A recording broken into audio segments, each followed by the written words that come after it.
श्री सीताराम जी महाराज की जय। श्री हनुमान जी महाराज की जय। श्री गौरी शंकर भगवान की जय। श्री अयोध्या धाम की जय। श्री सरयू महारानी जी की जय। सब संतन की जय, सब भक्तन की जय। जय जय श्री सीताराम। सूरदास जी, रहीम दास जी और तुलसीदास जी जब आप बैठ के आपस में बातें कर रहे होते हैं तो रहीमदास जी का प्रश्न होता है सूरदास जी से, कुछ कविताएं आपने लिखी हैं, तो उन कविताओं में तुलसीदास जी की कथा जो कविता है ज़्यादा अच्छी है या आपकी कविता ज़्यादा अच्छी है? तो सूरदास जी कहते हैं कि भैया कविता हमारी अच्छी है। तो रहीम जी कहते हैं कि भाई इतने बड़े संत होकर आप अपने लिए इस प्रकार से निसंकोच कह रहे हैं कि आपकी कविता अच्छी है, तो फिर तुलसीदास जी ने लिखा है वो क्या है? वो बेकार है क्या? यहाँ विश्राम हुआ था और अब इससे आगे हम सभी श्रवण करते हैं। तो सूरदास जी कहते हैं, देखो भैया रहीम, मित्र मंडली की चर्चा है और आपने कविता की दृष्टि से पूछा है तो मैंने अपनी कविता की प्रशंसा की है, क्योंकि कविता तो मेरी, और जब आप पूछ रहे हैं ये कविता तो मेरी अच्छी है, अब आप पूछ रहे हैं कि गोस्वामी जी ने जो लिखा है वो क्या है, तो सुनिए कि गोस्वामी जी ने क्या लिखा है। गोस्वामी जी के काव्य का स्मरण होते ही सूरदास जी के नेत्र में जल भर आया, वाणी गदगद हो गई। कहने लगे, भैया श्री तुलसीदास जी ने जो लिखा है ना वो कविता नहीं, वो कविता नहीं है। अरे वो तो सबका परम सिद्ध मंत्र है, जिस पर स्वयं शंकर भगवान ने सत्यम शिवम सुंदरम लिखकर मोहर लगाई है। उसे सामान्य कविता और तुकबंदी की संज्ञा कैसे दे सकता हूँ? गोस्वामी जी महाराज की ऊंचाई तक मेरे जैसे एक सामान्य नेत्रहीन व्यक्ति कैसे पहुंच सकता है? तुलसीदास जी तो अवतारी पुरुष है। रहीम जी कहते हैं, सूरदास जी आपकी इन भक्ति भावनाओं और आपके वचनों की मैं बलिहारी जाता हूँ। आपके ये भाव सबके लिए ही आदर्श हैं। और अब मेरा विचार है, इतने में मुड़कर तुलसीदास जी की ओर देखते हैं, वो कहते हैं कि भाई देखो, मेरा विचार है कि गोस्वामी तुलसीदास जी भी अपनी रचनाएं और सूरदास जी का जो पद है उन पर तुलनात्मक दृष्टि रखते हुए कुछ अपना भी विचार दें कि दोनों की रचनाओं में क्या अंतर है। तो तुलसीदास जी कहते हैं, देखो भाई रहीम, आप वास्तव में बड़े ही अद्भुत खिलाड़ी हो। हम दोनों को बारी बारी से छेड़ रहे हो, टटोल रहे हो दोनों को, और फिर दोनों से ही आनंद ले रहे हो। बाकी रही बात आपके प्रश्न की, तो देखो भाई, मैं भला सूरदास जी की बराबरी कैसे कर सकता हूँ? क्यों? क्योंकि मैं सेवक रघुपति पति मोरे, मैं तो प्रभु का गुलाम सेवक हूँ। और सूरदास जी तो भगवान के अंतरंग सखा हैं। सेवक का दर्जा सखा से बहुत नीचे होता है। और रही दोनों की रचनाओं में अंतर वाली बात, तो सुनिए, मैं तो श्री सूरदास जी की बराबरी में आ ही नहीं सकता। मेरी रचनाओं से सूरदास जी की रचनाएं बहुत श्रेष्ठ हैं। क्यों? क्योंकि मैंने जो लिखा है वो जैसा गुरुजन से सुना है वही लिखा है ना? उसी को रामचरितमानस में स्वीकार किया है। संतन सन जस किछु सुनेऊ, तुम ही सुना वो सोई। जो कुछ संतों से सुना, गुरुजन से सुना, वही रामचरितमानस में लिखा है। इसमें मेरा तो कुछ नहीं है। हाँ, लेकिन सूरदास जी ने जैसा देखा है वैसा वर्णन किया है। क्यों? क्योंकि इनकी अंदर की आंखें खुली हुई हैं, हमारी तो बाहर की आंखें खुली हुई हैं। वह दृष्टि तो जगत पर ही रहती है, लेकिन इनकी तो नेत्रों में केवल प्रभु ही है। इसलिए मेरी और इनकी दोनों की रचनाओं में अंतर तो होगा ही। भाई मैंने तो सुनाई बातें लिखी हैं, लेकिन इन्होंने जो लिखा है वो आंखों देखा वर्णन किया है। रहीम जी कहते हैं, जय हो गोस्वामी जी, आप दोनों में जो पारस्परिक सम्मान प्रदान करने की भावना है ये बहुत सुंदर है।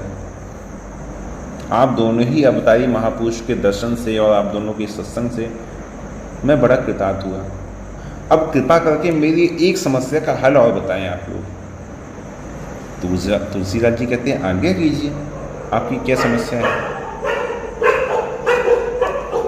तो रहीम जी कहते हैं कि देखिए गोस्वामी जी, ये केवल मेरी व्यक्तिगत समस्या नहीं है, बल्कि प्रत्येक कल्याण चाहने वाले जीव की समस्या है। और वो समस्या ये है कि चलन चले संसार की, मिलन चाहे करतार, कह रहीम कैसे विंडभे दो घोड़े असवार। कि देखो, शरीर निर्वाह के लिए तो व्यवहार भी देखना और करना पड़ता है, और आत्म शांति और परम कल्याण के लिए भगवत कृपा और भगवान की प्राप्ति आवश्यक है। मतलब दोनों चीज़ आवश्यक है ना गृहस्थ के लिए।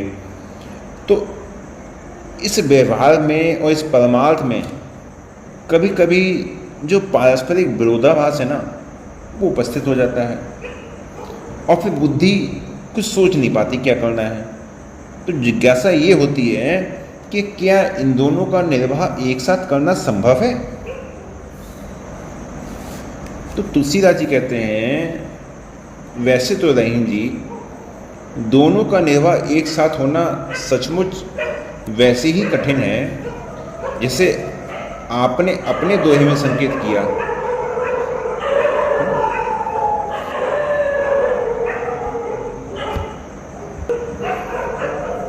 तो आपने अपने दोहे में क्या संकेत किया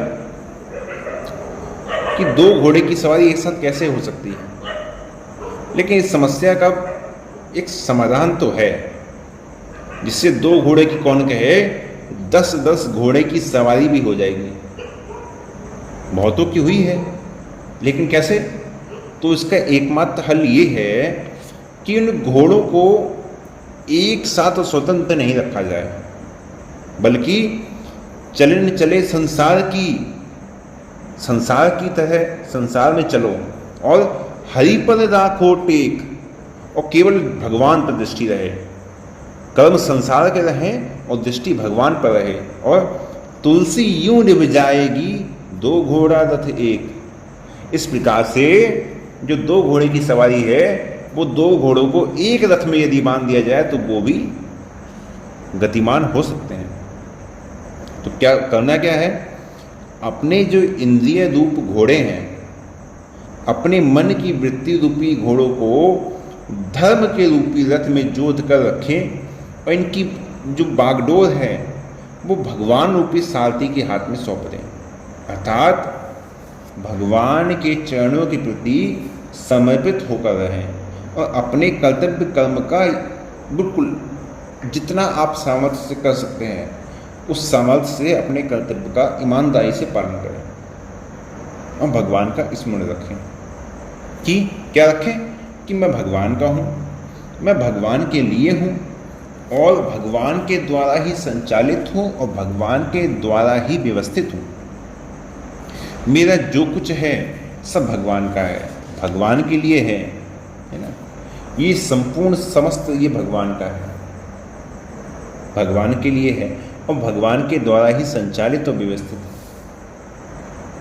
इस संसार में जो मुझे सेवा मिली है, मैं बैंक में क्लर्क हूँ, मैं स्कूल टीचर हूँ, है ना, मैं किसी बैंक का मैनेजर हूँ, मैं कहीं का कलेक्टर हूँ, एसपी डीएसपी हूँ, मैं कहीं का नेता हूँ, या मैं कहीं बैठ के भिक्षाटन ही करता हूँ, मैं संन्यास आश्रम में हूँ, विरक्त आश्रम में हूँ, गृहस्थ आश्रम में हूँ, किसी भी आश्रम में हूँ, इस संपूर्ण संसार में मुझे भगवान ने जो सेवा दी है, जैसे रेल है, ठीक है, तो रेल में जो टिकट बांट रहा है वो भी रेल की सेवा कर रहा है, और जो रेल परिसर में झाड़ू लगा रहा है वो भी रेल की सेवा कर रहा है।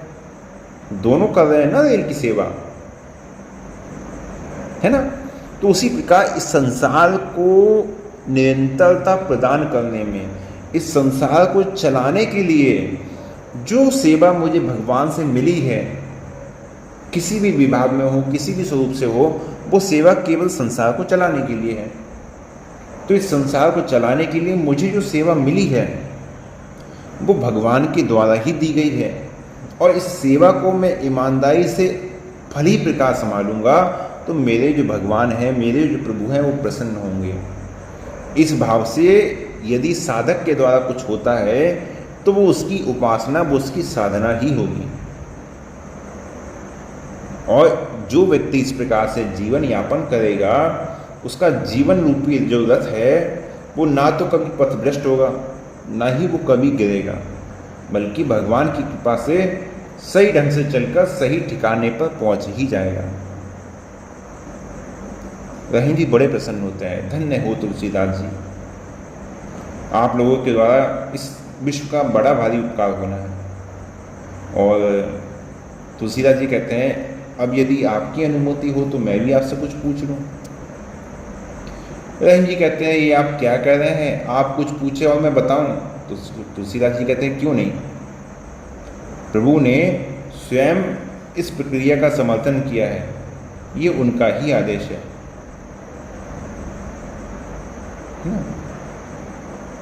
कि मेरे में ही चित्त रहे, प्राण मुझे ही समर्पित रहे, मेरा ही निरंतर स्मरण रहे, है ना? मेरी ही पूजा हो, मेरा ही नित्य स्मरण हो। तो रहीम जी कहते हैं कि ठीक है, आप अपनी बात कहिए, मैं उत्तर देने का प्रयास करूंगा। तो मित्र हैं, उत्तर क्या हो, विनोद हो। तो तुलसीदास जी कहते हैं, सुरतीय नरतीय नागतीय सब चाहत सब कोई। तो रहीम जी कहते हैं, गोद लिए तुलसी फिरे तुलसी समसुत होई। तीनों मित्र मिलकर हंसने लगते हैं। सूरदास जी कहते हैं, जय हो जय हो जय हो, भक्त और भगवान की जय हो।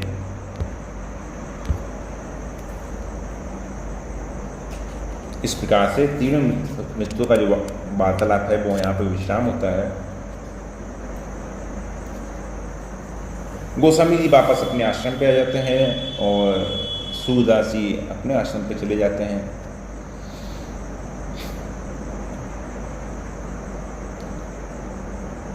एक बार वृंदावन में तुलसीदास जी भगवान की सेवा कर रहे होते हैं, रसोई बना रहे होते हैं भगवान की सेवा के लिए, और अपना नाम जप चल रहा होता है। सीताराम सीताराम सीताराम जय सीताराम, सीताराम सीताराम सीताराम जय सीताराम।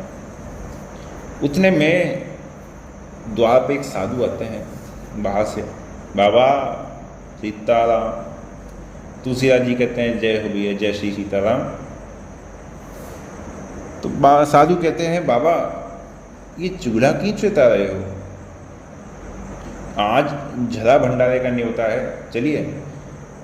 सूरदास जी कहते हैं, तुलसीदास जी कहते हैं, देखिए भंडारा भी साधु संतों को सब जगह का नहीं खाना चाहिए, है ना। तो तुलसीदास जी कहते हैं कि भैया ये भंडारे और न्योते तो चलते ही रहते हैं, पता नहीं कैसा भंडारा है, किसका भंडारा है, किस तरह से पैसा कमाया गया है, किस पैसे से है, किसके निमित्त किया गया है, कौन जा रहा है, कौन कर रहा है, हमें तो कोई जानकारी नहीं है। तो साधु कहते हैं, बाबा जयपुर से पधारे हुए एक बड़े ऊंचे संत हैं, उनका नाम है श्री नारायण दास जी। नारायण दास जी है ना, और नारायण दास जी भक्तमाली जी का भी नाम था, बक्सा वाले मामा जी। तो साधु कहते हैं कि उनका नाम नारायण दास जी है, और अधिकतर लोग उन्हें नाभा स्वामी के नाम से जानते हैं। बहुत दिनों से आजकल यहीं श्री वृंदावन धाम में ही जो ज्ञान गुदड़ी मोहल्ला है, वहाँ पर ही भक्तमाल की बड़ी सुंदर कथा सुना रहे हैं, और उनकी कथा में किसी भक्त राजा ने बहुत बड़ी धनराशि अर्पित की है, तो उसी से उन्होंने इस भंडारे का आयोजन किया है। तो तुलसीदास जी कहते हैं, देखो भाई वो सब तो ठीक है, लेकिन हमारे साथ अब ठाकुर सेवा भी तो है, इनको भोग लगाने के लिए तो अमनिया चाहिए ना। तक भोग लगाने के लिए कुछ तो भगवान को चाहिए। मैं तो भैया भंडारा में जाके पा लूँगा, लेकिन मेरे ठाकुर जी तो भूखे रह जाएंगे ना। तो साधु कहता है बाबा अब वहाँ सभी तरह के संत और भगवान के लिए अमनिया, पारस, प्रसाद सभी प्रकार की व्यवस्था है। तो आपसे नाभा स्वामी की ओर से मेरी प्रार्थना है कि अपने ठाकुर जी समेत अवश्य उस भंडारे में आप सम्मिलित हों। तुलसीदास जी कहते हैं हाँ ठीक है, अच्छा ठीक है, देखा जाएगा, आप पधारें, जय श्री सीताराम। तुलसीदास जी उनको वापस कर देते हैं कि ठीक है आप चलिए। साधु जी चले तो जाते हैं, लेकिन बड़ा सोचते हैं कि यार इतना मगज खपाने के बाद भी, इतना व्याख्या करने के बाद भी तुलसीदास जी कह रहे हैं अभी देखा जाएगा, अभी भी इनका निर्णय नहीं है। अरे बड़ा अक्खड़ साधु है बाबा। खैर जैसी है इनकी मर्जी, प्रार्थना करना मेरा धर्म था, सो मैंने कर दी। अर्जी हमारी आगे, मर्जी तुम्हारी।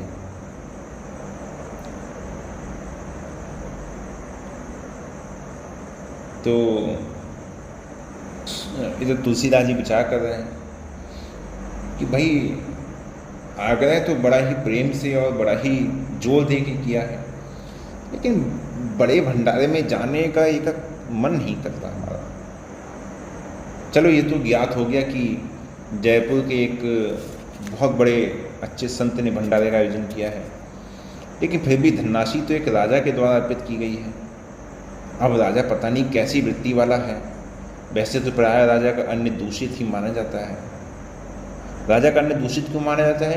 क्योंकि कहीं ना कहीं प्रजा को प्रजा से कर लेकर, उनके चाहे अनचाहे प्रजा से कर लेकर, अथवा दूसरे राज्य पर आक्रमण करके, जीव हत्या करके उस धन का संचय किया जाता है। इसलिए राजा का धन अशुद्ध ही माना जाता है। तो वही तुलसीदास जी कह रहे हैं कि प्राय राजा का जो अन्न होता है वो दूषित ही माना जाता है। चलो अपने तो यहीं कुछ अमनिया कर लेंगे, ठाकुर जी को अर्पित कर देंगे, भोग प्रसाद हो जाएगा, हम और ठाकुर जी अपना प्रसाद ग्रहण कर लेंगे। भंडारे तो आए दिन जहाँ तक होते ही रहते हैं। इतना कहकर तुलसीदास जी फिर से चूल्हा चिताने में लग जाते हैं। और तुलसीदास जी जैसे ही बैठते हैं, तुलसीदास जी की कुटिया में बड़ा ही तीव्र प्रकाश होता है। एक बहुत बड़ा तेज पुंज वहाँ प्रकट होता है। कौन है, कैसे हैं, इसको हम लोग अगली कथा में श्रवण करेंगे। आज के लिए यहीं विश्राम देते हैं। जय जय श्री सीताराम।